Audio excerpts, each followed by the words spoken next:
Chapter 4. The Sharing of Woes. Calysta sat in her room. The events of the morning before school seemed so unrealistic that she now wondered if it had been real. As her hand moved blindly through her backpack for her missing AirPods, something warm and metallic grazed her hand, taking her attention from her task. Calysta quickly extracted a ring with a frosted gold finish. Atop the ring was a cross. The ring's ornamentation was the finest and most detailed she had ever seen. Calysta doubted any machine or human hand could reproduce such a marvel. Placing the ring upon her finger, the strange warmth crept up her hand. The warmth reminded her of the sensation from earlier, the heat that had flooded her eyes. Is this less conspicuous than a sword? The delicate voice from before asked. Well, I couldn't really carry one of those into my school. Now could I? Calysta asked with a small laugh. The idea that she was conversing with a weapon of fairy tales was wild and fantastical. That depends entirely on your level of determination. The voice replied with a sardonic sarcasm Calysta respected. Fair enough, but I'd rather not risk my teachers stroking out, Calysta conceded. Are you really, Calysta asked, not sure how to phrase such a question. Excalibur? The voice once again sounded in Callista's mind, a slight hint of amusement being held within the tone. Yeah, Calysta sighed as she laid back on her bed. I am. The voice confirmed. Well, I guess I can't argue with a 2,000-year-old magical sword, Calysta said, raising her hand skyward to admire the ring on her finger. Could I call you Callie instead, though? Calysta asked. She wasn't sure how the Sword of Kings would take being nicknamed, but she thought the name fit well enough. Several moments elapsed before a reply. Long enough that Calysta had begun to worry she had offended her new friend. I like it. Though you must be careful. When you wish to tap into my power, you must say my full name. But for casual conversation such as this, Callie works well enough. Nice to meet you, Callie, Calysta said with a grin, content her nickname was accepted. Calysta wondered what wonderful things life would have in store for her, what fantastical adventures, how many people she and Callie would save, and what the next step for them was. So, what kind of hobbies do mythic weapons of untold might like to indulge in? Calysta asked. She wanted to know all about her new friend, but she chose to start small. Hobbies? Callie asked, a feeling of confused amusement seeping into Calysta's mind through their bond. Yeah, stuff you do for fun. Something that makes you happy that you can partake in, Calysta said, grinning down at the ring.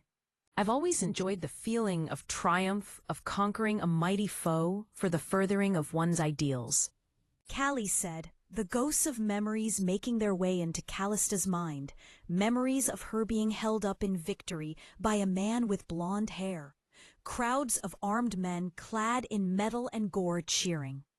Calysta thought about the king she had partnered with before, what she must be used to, and wondered if she had been able to make the time for hobbies, and what hobbies a sword without a traditional body could have even managed. I'm much more than that, Calysta, Callie said, interrupting her thoughts. But to answer your question, I've always enjoyed looking up at the heavens above, at the stars. Calysta felt how much truth was behind that statement, felt the longing and the sadness behind it despite Callie's attempt to restrain those feelings.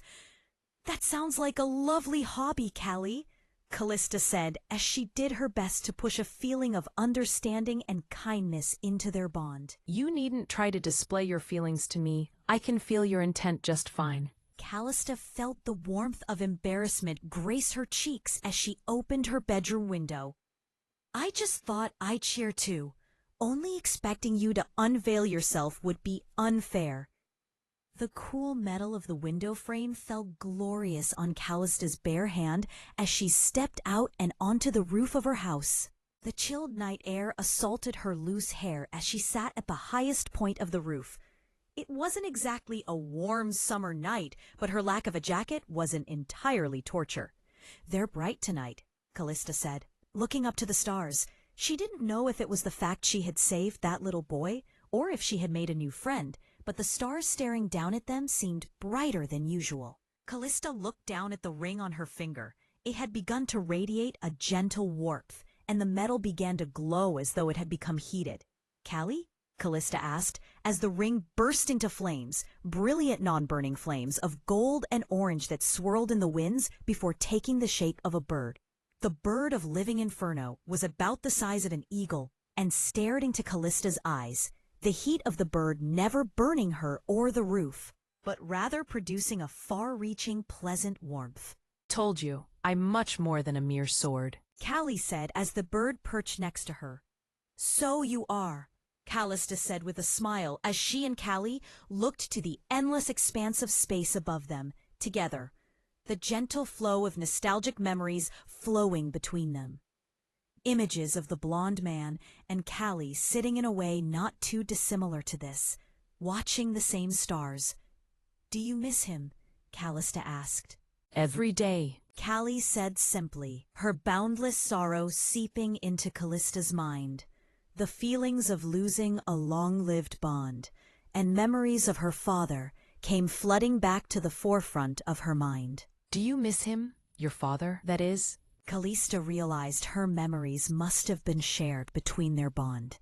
She wasn't offended by this, though reliving the day he died wasn't something she was keen to do. "Every day," Calysta replied, without pause.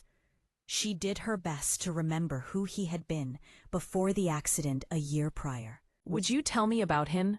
My sibling and I received some mental intel upon your arrival, but nothing so detailed. Callie asked with sincerity. "He was a police officer.